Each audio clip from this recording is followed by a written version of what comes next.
This is the Pursuit of Wellness podcast, and I'm your host, Mari Llewellyn.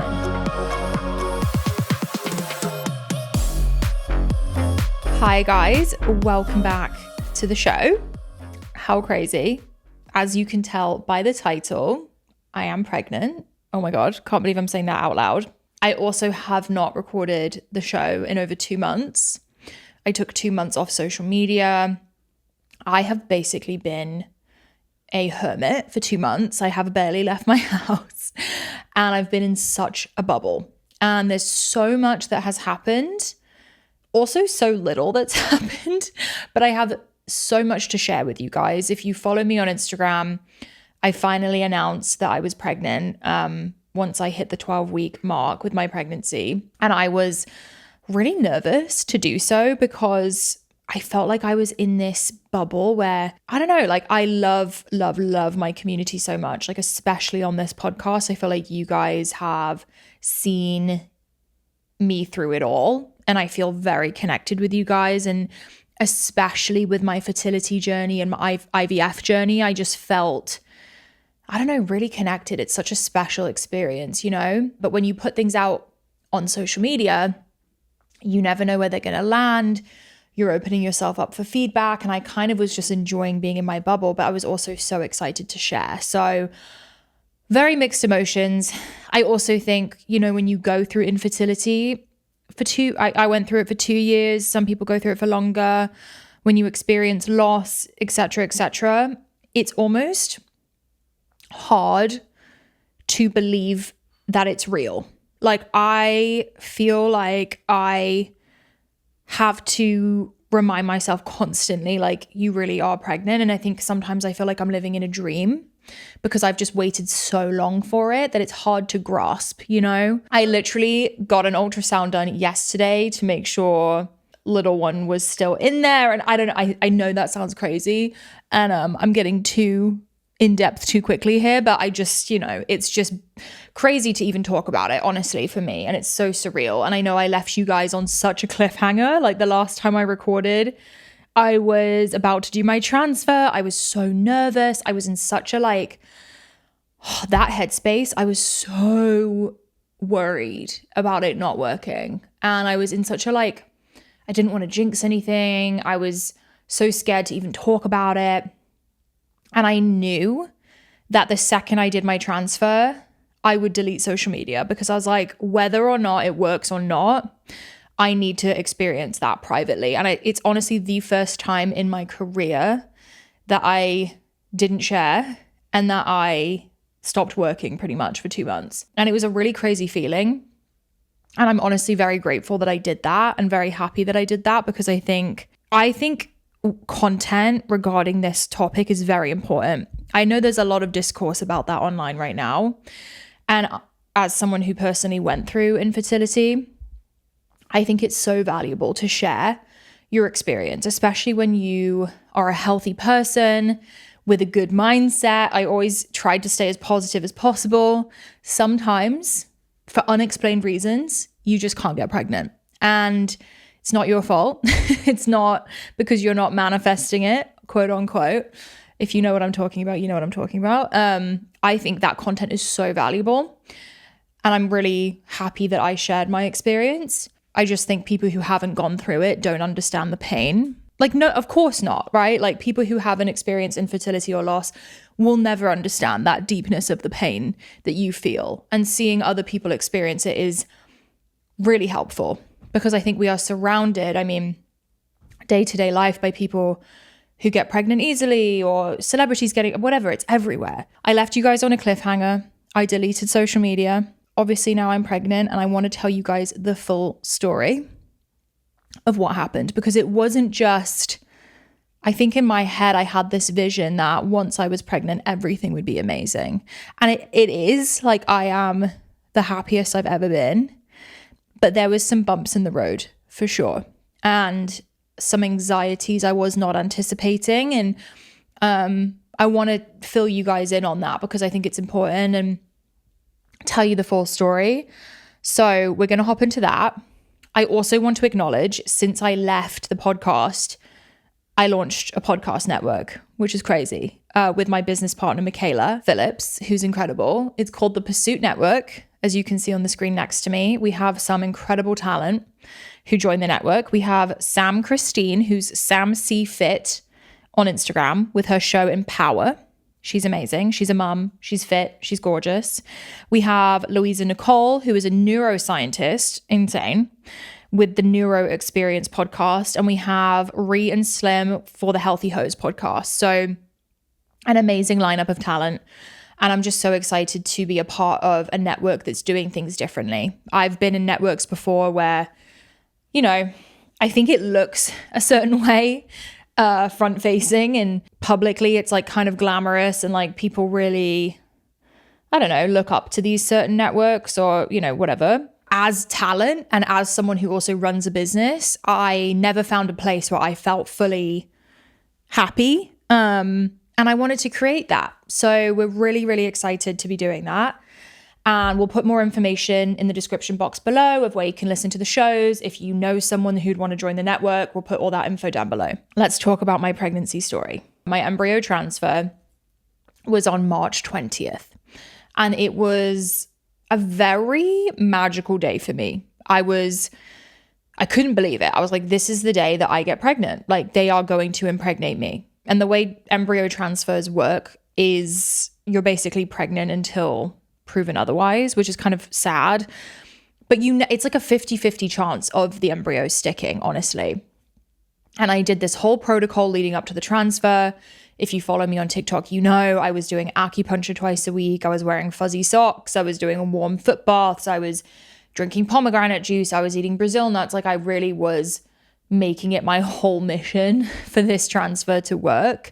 But I also, you know, I tend to be a bit of I have kind of an obsessive personality. And yeah, I was just very anxious for it to work because I've been in this journey for so long. And honestly, I was lucky that I got enough embryos to where I could do the transfer right away and I didn't have to do another round of IVF. I don't know how I could have because my egg retrieval experience was so bad. And so many people have positive experiences, by the way. I want to say, like, anyone doing an egg retrieval, I don't want you to be afraid because of my experience, but I just had such a bad reaction to the egg retrieval. It was so painful. But anyway, the day of transfer, Greg came back there with me. They gave me a Valium. That's the only drug they gave me.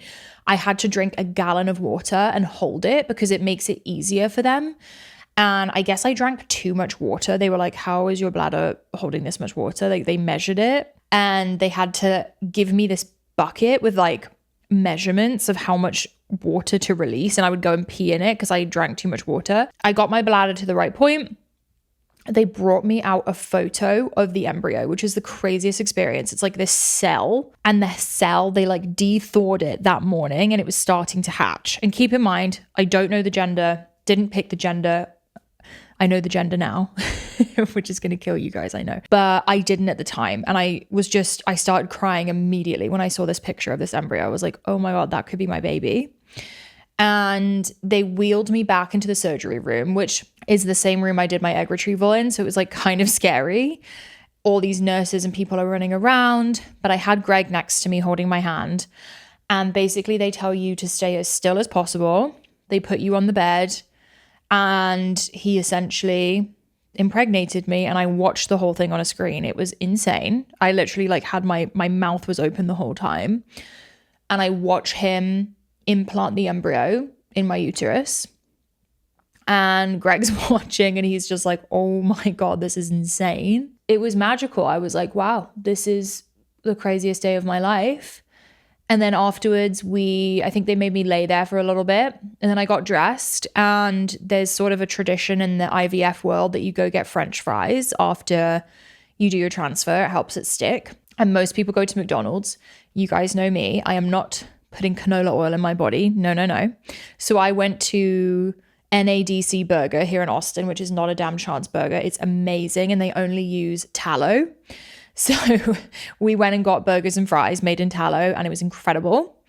And then I went home and took it easy. Like, I laid on the couch, I went on some walks, and then from there, you have a 2-week waiting window to find out if you are pregnant. And I knew this would be the hardest window of my life. to get through, because I am someone that like, I'm a control freak. I need to know what's going on. But something about IVF like changed me. Not to sound cringy or like embarrassing or whatever. I just felt like IVF was such a patience game, which I didn't anticipate. You're always waiting for calls. How many embryos did you get? Did they make it through genetic testing? Like you have to wait to get your period to do the transfer. Like you're always waiting. And there's so many things that can happen to delay. Like they could have delayed my transfer. I found out the day before that it was confirmed. And if they'd canceled my transfer, I seriously don't even want to know how upset I would have been, because I was so set on this transfer happening. So at this point, I had a 2-week wait window. And in this window, a lot of girls start taking at-home pregnancy tests on like day 5. And I told myself I'm not at-home testing, because there's a lot of cases where people get false negatives. And getting a negative would have crushed me. I mean, I've been getting negative pregnancy tests for 2 years, and I'm honestly terrified of pregnancy tests at this point, because they crush me so many times. So, and I didn't want to get a false positive either. And I just had so many people tell me it wasn't worth doing. So I didn't touch pregnancy tests. I didn't even have them in the house. I basically was just going based on my symptoms. And I could definitely feel in my body that I was pregnant. And I didn't really want to fully attach to it. I didn't want to get too excited, but I could feel certain things, like this like pulling sensation in my uterus. Like every time I would get out of bed or roll over, I would have this like pulling in my uterus. I can't describe it, like a pinching almost. So I would like Google that. And then I also noticed my boobs really hurt. They still hurt, honestly. And they were getting really big. Like I hosted Greg's birthday at our house during this 2-week window, and everyone was like, your boobs are huge. And I was like, I know. But I thought maybe it's from the hormones. Like at this point, I'm still doing injections every night. I'm doing pills. I'm doing suppositories. Like I was like, maybe it's all the hormones they have me on. But I could just feel, I really thought that I was. And I was like, if they tell me I'm not, I'll be really surprised. But it's this crazy feeling of like gearing yourself up for either the best day of your life or the worst day of your life. And I know that's kind of dramatic, and I'm lucky I had other embryos just in case.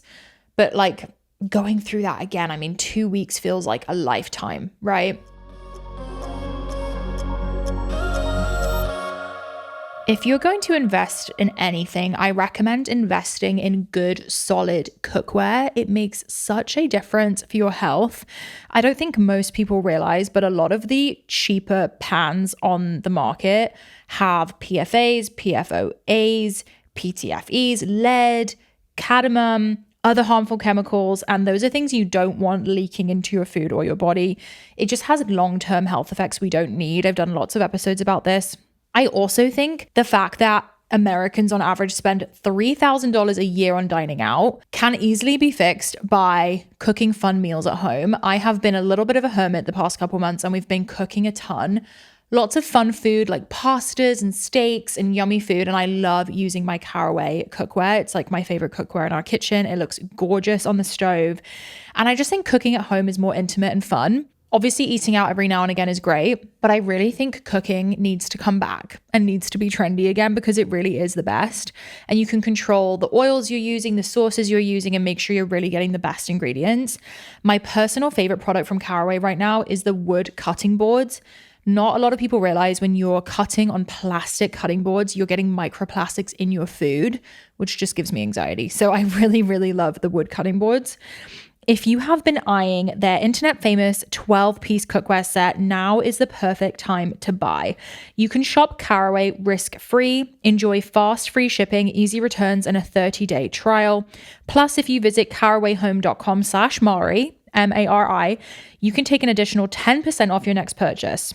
This deal is exclusive for our listeners, so visit carawayhome.com/Mari or use code Mari at checkout. Caraway, non-toxic cookware made modern. I recently took out my extensions, and I am on a journey of growing my hair. And while I'm pregnant, I'm definitely focusing on using good products and also using silk pillowcases. I'm absolutely obsessed with my Blissy pillowcase.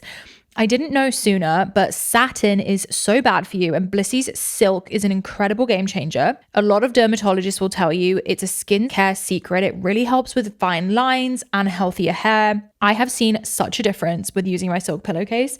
I wake up and my hair is less frizzy, more smooth, and looks the way it looked when I styled it. I have noticed healthier hair and healthier skin. It has anti-aging properties. It's dermatologist tested and recommended, clinically proven to not clog pores. I struggled with acne for so long. That's the last thing I want to be doing. It's also naturally cooling and breathable, so no more sweaty nights. It's also easy to care for and machine washable. I am obsessed with my Blissy pillowcase. I need it to be on my bed at all times. Because you're a listener, Blissy is offering 60 nights risk-free plus an additional 30% off when you shop at blissy.com/powpod. That is BLISSY.com/powpod, POWPOD, and use code POWPOD to get an additional 30% off. Your skin and hair will thank you. Then comes the day of my pregnancy test. And I think it was March 31st. You go in for a blood test. They call you later that day and they tell you whether you're positive or negative. This day was excruciating. I think I went in at like 8 a.m., got my blood test, and then literally sat by the phone the entire day waiting for that call. And I had Greg with me. I was like, babe, you need to come home from work early because I want you to be there when we get the call, because if it's bad, I need you to pick me up off the ground because I will not be okay. And if it's positive, I want you there too. After this episode, I'm recording a Q&A with Greg so you guys can hear from his perspective and we can answer a bunch of your questions. But I saw a lot of people being like, how did you tell Greg? I didn't really get the experience of like surprising Greg because he literally watched them impregnate me and then he was there with me. But I remember I was like losing my mind at the house and we decided to go on a walk. And we take the dogs and we're walking around the neighborhood and I'm waiting for this call and I have my phone on loud and I know the exact yard we were walking past when I got this call. We're doing laps, we're walking, and I get the phone call. And I'm so dramatic, guys, with these phone calls. Like they are, I mean, getting calls about your embryos or your kids, or it's just like terrifying.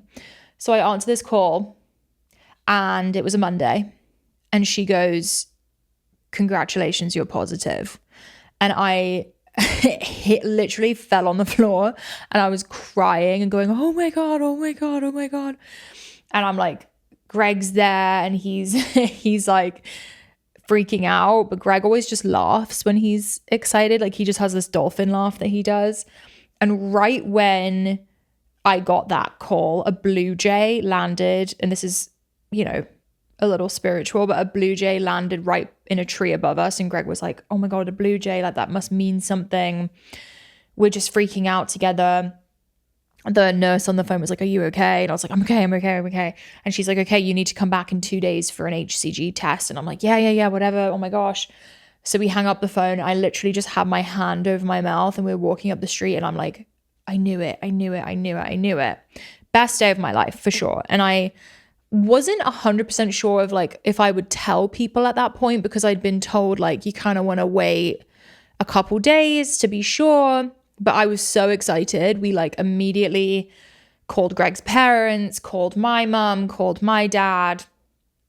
I told a bunch of my friends. Like I really was just so excited. And also everyone in my life knew I was doing an embryo transfer. I wasn't very secretive about it. I mean, I literally told the whole internet. So I didn't really, like everyone wanted to know. And I didn't want to just like leave everyone hanging. Best day of my life, hands down, craziest feeling.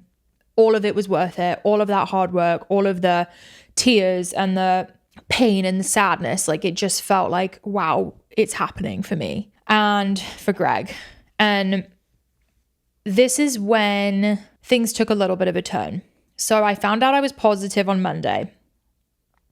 I go back Wednesday and they test my HCG. Your HCG is supposed to rise during pregnancy, and it's supposed to double every 2 days. So that's really the telling sign of a healthy pregnancy at the beginning. And HCG is a big thing in the IVF world. I did remove myself from social media because I knew if I saw certain numbers or people's experiences, like I would end up inevitably comparing my experience, my numbers to theirs.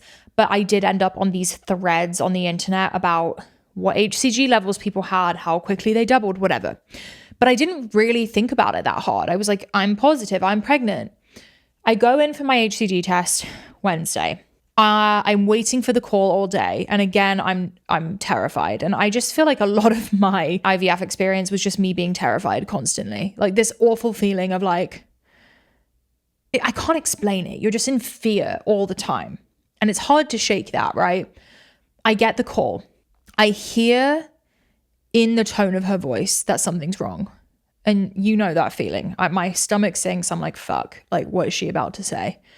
And she starts her sentence with, unfortunately, your HCG is quite low. It didn't double. I think it went from a 98 to a 119. Like, I literally still remember the numbers. That's how scarred I am from this experience. And she goes, the doctor's really concerned. You need to come back on Friday and we need to test again. And I am like, I'm beside myself. Like I could barely drive home. I was at the acupuncturist and I had to tell Greg, and Greg's, Greg is like always strong front facing, but I knew he was also panicking. And I texted my IVF doctor and I said, please, can I talk to you? The nurse said, you can feel free to reach out to him. And I did. And I was like, please, can we talk? He was like, I'll call you after I'm done for the day. And I'm waiting for that call. And it was an awful phone call. And also I'd just like to say, I love my IVF clinic. I had such an amazing experience with them. I'm so grateful to them, and nothing they did was wrong. They just have a very conservative approach, which makes sense. And he doesn't sugarcoat things, and he's very honest and very he's a smart guy, obviously. Calls us that night. I think it was 6 p.m. And he goes, look, I've seen this happen once before in my clinic and it worked out only once. He's like, you have about a 1% chance of this baby being viable and this being a viable pregnancy. And he basically is telling us the next steps of the second transfer because this didn't work. And I'm obviously just heartbroken. I can barely speak about it. And I think it's important that I share that because it gives context as to why I've been more anxious in my pregnancy than I anticipated being. But anyway, this phone call was really, really heart-wrenching. To be given what you've wanted for 2 years and then have it taken away and basically told you're going to miscarry is, it's basically experiencing the loss without, you know what I mean? Being told you're going to experience it. And I've had friends who have miscarried, and watching them go through it, it is a human experience that feels wrong. It's so painful, and so many people go through it. I'm just numb for 2 days waiting for my next blood test. And I'm just praying that somehow this 1% chance we have might work out. I go in on Friday, I do the test, and I'm kind of I'm mentally preparing myself for the worst because what else are you supposed to do? I've been through such heartbreak with this already. This is my worst nightmare coming to life, honestly. So I do the blood test. I get a call, and I'm refreshing my email waiting for the LabCorp results all day. And I get the results before I get the call. As I told you guys, it was a 98, a 119. And Greg and I calculated, and by the way, Greg and I are just stuck on ChatGPT at this point, trying to figure out if this might work. And we calculate the number it needed to be. Okay, it needed to be a 240 for this to make sense, for this to work out. I get the email. I think the number was a 280. So it didn't just double, it increased by a lot. And I'm like, that's really interesting. And I'm like, babe, it more than doubled. And we're both we have some hope, but we're still waiting on that call. I get the call. waiting for these phone calls, guys. I mean, I've never experienced mental torture like it. And they go, okay, things might be turning up, but they also might not be. We can't get our hopes up. We need to wait through the weekend and have you come back Monday and test again. And I'm like, how am I going to get through this weekend? Like, genuinely, how am I going to survive? I did. I remember I did like a pottery class with my friends and I was just like a zombie. I like had no joy. And everyone was like, oh, congratulations. And I remember literally saying like, yeah, maybe not. I just didn't know what else to say, because how do you explain like, yeah, I'm pregnant, but like I might not be. It's just, it's the weirdest feeling.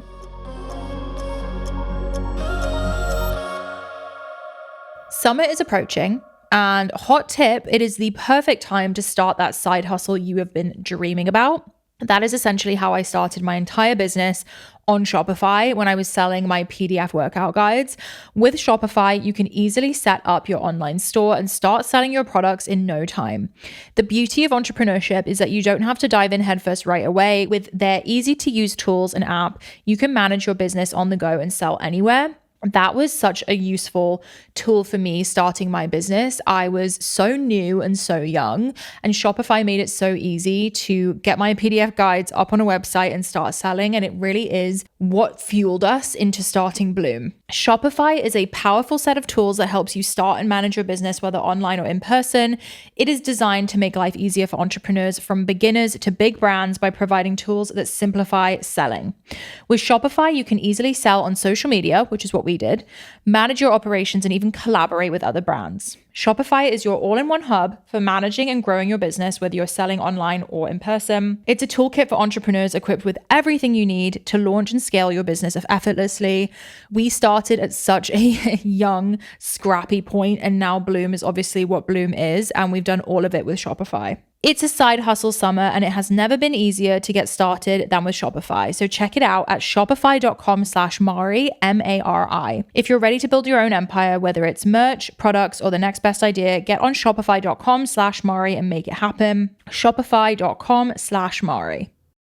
You guys know that Greg and I are obsessed with our 8 sleep. We use it every single night. Greg especially has his temperature dialed into a science. He uses it to wake up. He uses it to go to bed. The Pod is a high-tech mattress cover that you can easily add to your existing mattress to help you sleep better. You don't need to change your mattress or bed frame to get the Pod. Think of it as a fitted sheet that can be added to any mattress. The Pod uses AI and machine learning to learn your sleep patterns over time and use this data to automatically adjust the temperature of your bed throughout the night according to what your body needs. Instead of just giving you some stats, it understands them and does something about it. There's no other product on the market that does so. Your bed literally gets smarter over time. Autopilot makes real-time adjustments to give you deeper, higher quality sleep. Autopilot was designed with the scientific knowledge that temperature is the number one environmental factor impacting sleep. Sleep is also personal. The ideal temperature is not one size fits all.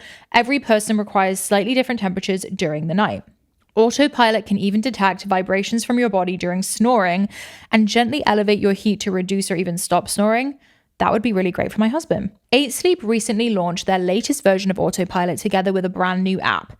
Control your pod at any time. You can manually adjust the temperature and the inclination of your pod.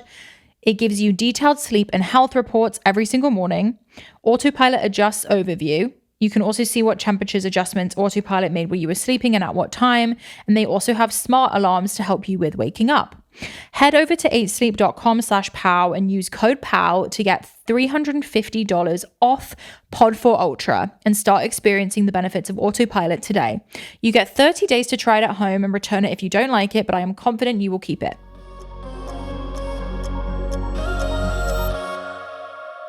So I get through the weekend and I'm a mess. I had a lot of support, like Greg, obviously. You know, I have a friend who's been through loss and she was there for me, and just, I was a disaster. Monday comes around, I go and do the blood test. My number has now tripled, more than doubled. I think more than that, actually. And at this point, the doctor says, okay, we need you to come in for an ultrasound because things are looking up. I want to see what's going on. So at this point, I'm like, it might be working. It might be working. I'm so like torn here because I'm like, oh my God, it's working. We go in for the ultrasound. As I said before, my doctor is like very to the point. He doesn't sugarcoat things. And I appreciate that about him. I would rather him do that than make me feel hopeful, you know? And he goes, okay, let's see this ultrasound. I'm really hoping, you know, at this point, I'm 6 weeks pregnant, probably, maybe 7. Because when they put the embryo in you, you're technically already 4 weeks pregnant because the embryo has developed outside of the body, which is crazy. So he's like, I'm hoping to see maybe a heartbeat. He's like, this could be an ectopic pregnancy. That would explain the low HCG, which obviously would not be viable. He's kind of warning me that it could be the worst. And I'm like laying on the table waiting for him to come in and do the ultrasound, and my heart is pounding. Like, I seriously thought I was going to throw up. I could barely speak. He does the ultrasound and I'm just like, I can barely look at the screen. I'm like, please, please, please, please, please. This is the first ultrasound we've done, okay? There's a speck on the screen and there's a heartbeat. Like, you see the flicker of the heartbeat, and it's a pretty strong one. And he's like, oh, things look pretty good. He was like, I need to see something about the yolk developing more, or no, the sac, or I don't know. He's like, things look good. We're a couple days behind of where we should be, but there's a heartbeat. We're feeling hopeful. I mean, in that moment, I was ecstatic, but then I was also like, shit, I have to get through another week and wait for my next ultrasound, and I'm going to be terrified. So for a couple weeks there, I was really in just pure fear. Like, I actually couldn't think about anything else except this baby and these ultrasounds. We get to week 7. The baby's grown. There's a heartbeat. Things are looking good. We don't listen to the heartbeat yet because he didn't want to like use a tool that had heat basically to hear it. He was like, let's wait another week. We wait another week. It's developed even more. The sac's developing. We hear the heartbeat. Craziest experience of my life. Like, I couldn't believe it. I think a couple, you know, at the IVF clinic, you do scans every week. I know in normal pregnancies, you do scans every 4 weeks roughly. At the IVF clinic, you're in there every single week, which for me, loved it. I am like a control freak. I need to see what's going on. Each scan was getting better and better. And I'm still holding my breath every time. I'm basically like, just to be honest, I wasn't really able to enjoy being pregnant until very recently because I was so afraid.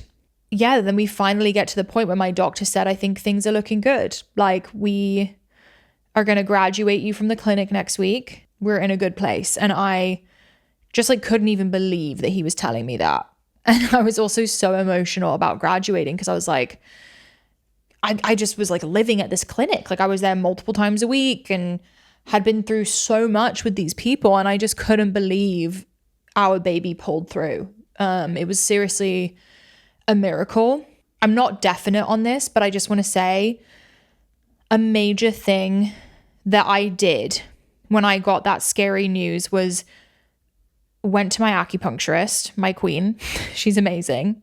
And I have been following like Chinese medicine practices throughout my pregnancy. You know, I didn't swim my entire first trimester because I didn't want to have any like coldness happening near my womb. She's very big on warmth, keeping the feet warm, drinking room temperature water and drinks, no smoothies, no ice cream, which is really hard in Texas summer. Like, I just allowed myself to do that.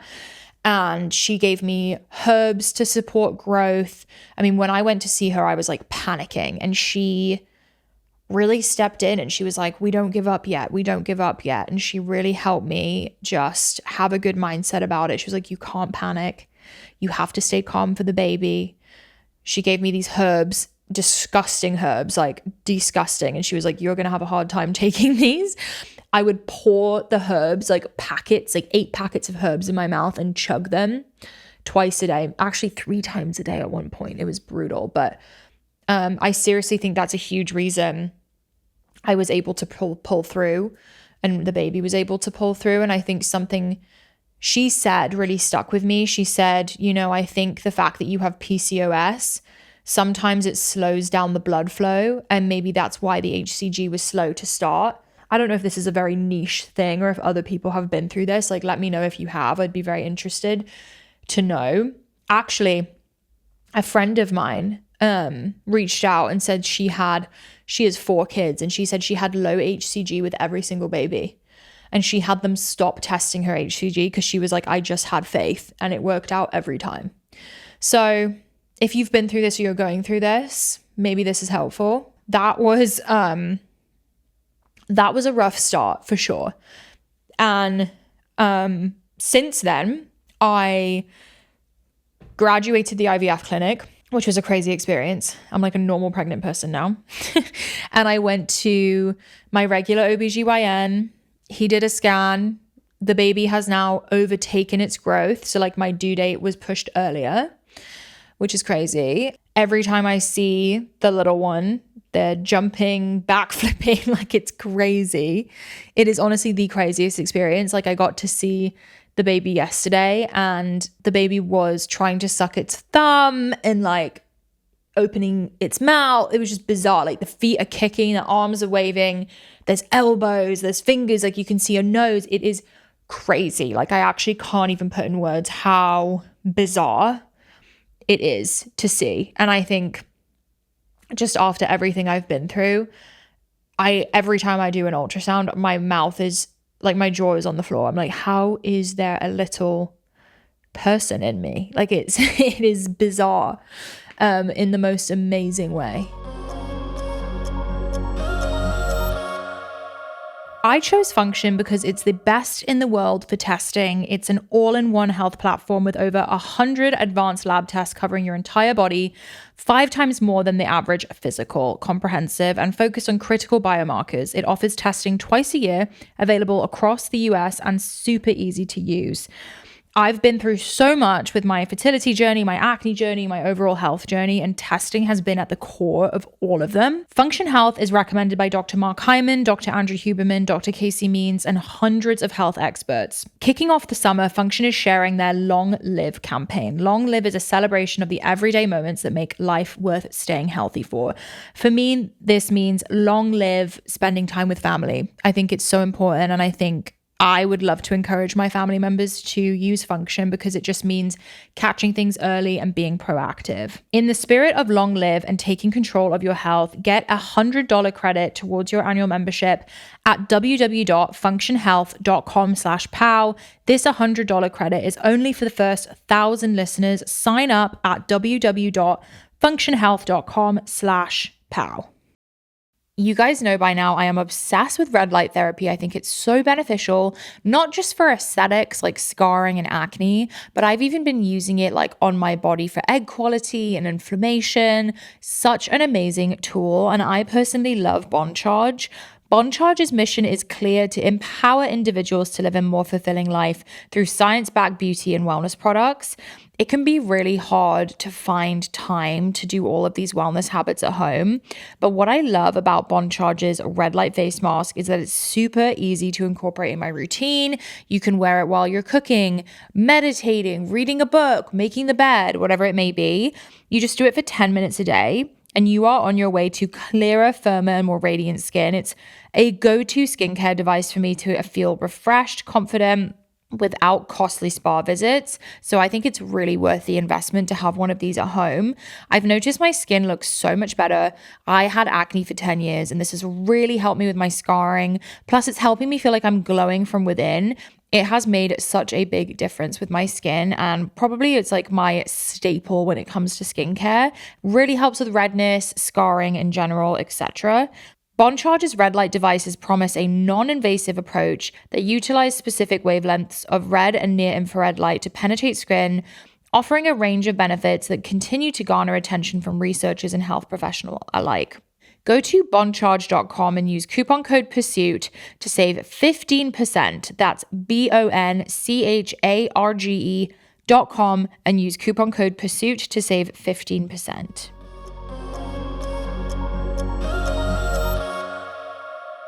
Let's talk about like my symptoms and all that stuff. I feel like I haven't even touched on that because it was such a crazy journey to get here. But the biggest ones I've kind of been keeping track because they've kind of shifted. But from the beginning, I told you guys the pinching, the pulling of the uterus, the boobs, big and hurt. Okay. The boobs have been consistently getting bigger and bigger.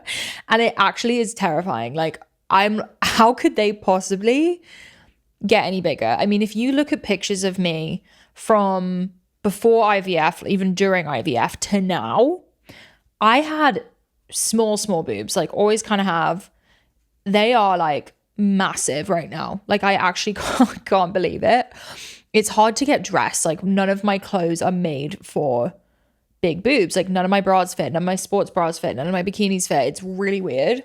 They hurt. Like right now it's actually not that bad, but like a lot of days they hurt to the touch. I can't really jog because when I move they like really hurt and they like ache. So that's been one consistent symptom.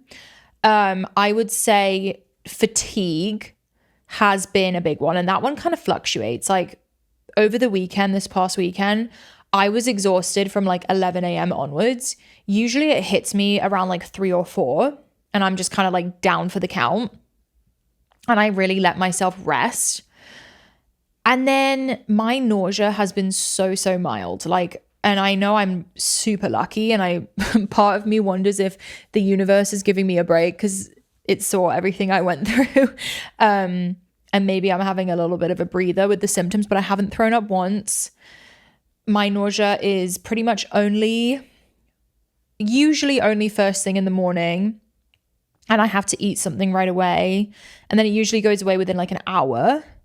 But I've had days where the nausea kind of like comes in waves. And again, it's not that bad, but definitely like, you know, if Greg's making salmon, I'm like, that is disgusting. But then some days I can eat the salmon. So it really just depends. But I think in general, like compared to some girls' experiences, I feel really good. It's weird though. I feel like my symptoms actually ramped up around 12 weeks. I felt like they were very mild. Like I had some days where I was like, I feel completely normal. And I'll be honest, that freaked me out. Like just after everything I went through, I was like, is everything okay? Is something wrong? Like, you know, I've had a lot of having to work through those anxieties, and I'm still occasionally going through that, just being really paranoid about doing something wrong, or I don't even know. It's crazy because they are so protected in there, and there's like not much you can do wrong. But when you go through like what I went through, you're just so scared, you know? The symptoms have ramped up a little bit the past couple of days. Also just being so hungry. Like I have to eat every hour. I go everywhere with snacks now, like sliced apple, crackers, cheese. I just have to have something on me because if I go too long without eating, I don't feel good. So in terms of working out and nutrition, I was told by my clinic to not work out those first few weeks. Like don't pick up anything heavy. And keep in mind, like this is coming from an IVF clinic. Like they're obviously very conservative. Most women are fine to work out. But yeah, they said don't work out. I think I got cleared to start working out around maybe 9 or 10 weeks. And I started super duper slow, like very lightweight, very slow movements. I was still walking. Like I was pretty much getting like close to 10,000 steps every day. That was my exercise, but I definitely missed weightlifting. It just helps me mentally and helps my body image. Like there's just so much that it helps me with. So since that point, I've really like gotten more comfortable, and now I'm weightlifting probably 4 days a week. Definitely not like going crazy, and I'm not doing any core or abs. So I stopped going to Pilates, which is sad, but it just feels like a lot of core. So I've been weightlifting in my gym and walking, which feels really good. I do it first thing in the morning. And then nutrition, I mean, it's pretty similar. I just eat more often and smaller quantities maybe. I don't know. I just definitely eat more often, and I try to focus on protein, but I probably eat more carbs because like that's kind of like what makes me feel better. Biggest cravings have been lemonade.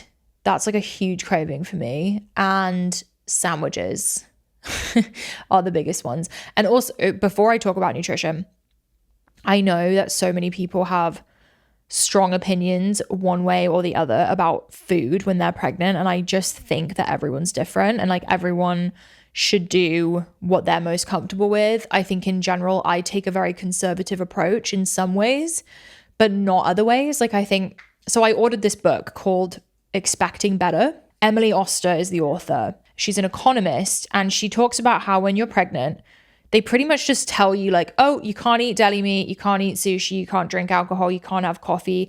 And there's really no like rhyme or reason behind it and no statistics. And she basically went and gathered all the statistics on the different things they tell you can't do. And in this book, she tells everyone like the statistics on why you should or shouldn't eat these things, okay? So I read this book.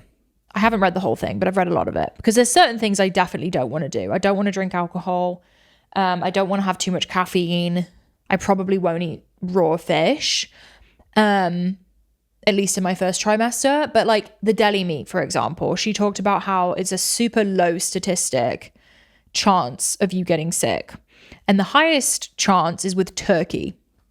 So I kind of made the mental decision, I'll avoid turkey, but I'll eat the other things. And then there's like a whole tuna fish part where the mercury isn't great for the kid. So you want to limit tuna, but you can have it every once in a while. I just think people have these rules in their head and they don't know why. Like there's a lot of old-fashioned things. I just have made decisions on my own for myself, you know? And I think that's something I'm like nervous about sharing because I just know people love to give unsolicited advice based on their beliefs, but I just think everyone should come up with their own rule book, you know? So yeah, I've been definitely focused on protein. One thing that I did that's kind of weird was I've been eating like fish eggs quite frequently because of the DHA. There's a scientist I love called Dr. Rhonda Patrick who is so smart. Go look her up. She has her own podcast. She's been on Joe Rogan. And she ate fish eggs throughout her pregnancy because they find that the DHA in the eggs is more potent than in the fish. And it really helps with the baby's brain development. So Greg orders me these wild Alaskan fish eggs. It is a little bit disgusting. And I, at first, was like, how am I going to eat this? Like, I'm so grossed out. But I put it on a cracker with butter and it's honestly fine. I don't do it every day. I do it a couple times a week. That's like one weird thing I've been doing. I've also just been trying to be pretty clean in general, like avoiding seed oils, like all the beliefs I had already, you know, but I do allow myself to like have a few more indulgences. Like for example, if I'm really tired, I don't feel well, I'll let myself order tacos or maybe a sandwich. Like I don't necessarily, like I'm not clean 24/7, but most of the time I am. And I just make sure I get those nutrients in. I feel like I've been really into fruit. That's a big thing. Drinking tons of water. Currently with my caffeine, I'm having one matcha a day, maybe two. Like that's kind of what I'm doing. I mean, I avoid fast food. I'm not into that, you know. We can do a whole other episode about products and toxins and things, you know, that I'm avoiding or using. But I think it would be good to get an expert on the show to talk about that as well, because I actually still have questions and I'm not like an expert. So I definitely want to get to that point where we bring people on to discuss.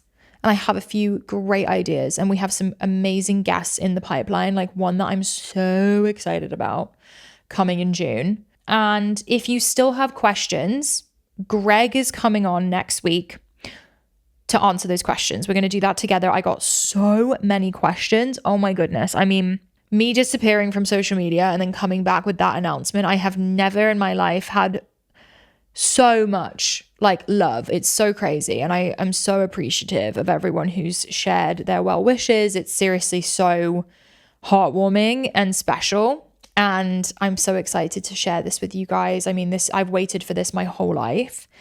And I'm very fascinated by the development process and just everything that I can do to help the baby and what I can eat and just all the things. I think it's very interesting. So I appreciate you guys sticking around through my 2-month hiatus. Thank you for returning. I'm going to be doing one episode a week. I'm definitely, I'm back at work as of today, but I'm coming back a little bit differently.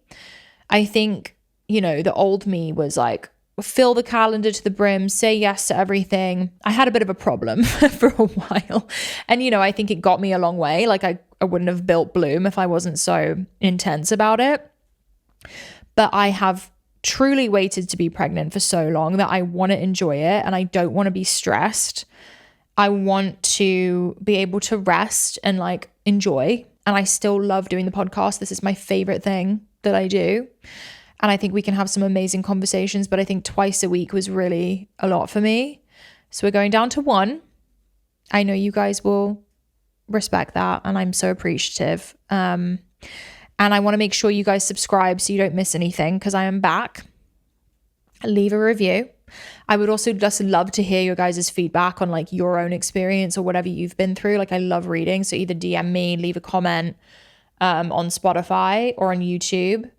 And I love you guys so much. Thank you for listening. Thank you for sticking around. And I'll see you in the next episode. Bye.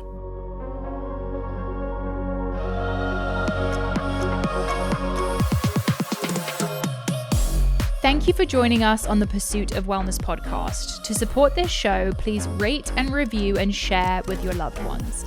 If you want to be reminded of new episodes, click the subscribe button on your preferred podcast or video player. You can sign up for my newsletter to receive my favorites at marilewellyn.com. It will be linked in the show notes. This podcast is a Pursuit Network production, brought to you by Michaela Phillips, Joel Contartese, Daviel Waldner, Jen Lauren, and Mackenzie Mizell. You can also watch the full video of each episode on our YouTube channel at Pursuit of Wellness Podcast. Love you, Power Girls and Power Boys. I will see you next time. The content of this show is for educational and informational purposes only. It is not a substitute for individual medical and mental health advice and does not constitute a provider-patient relationship. As always, talk to your doctor or health team.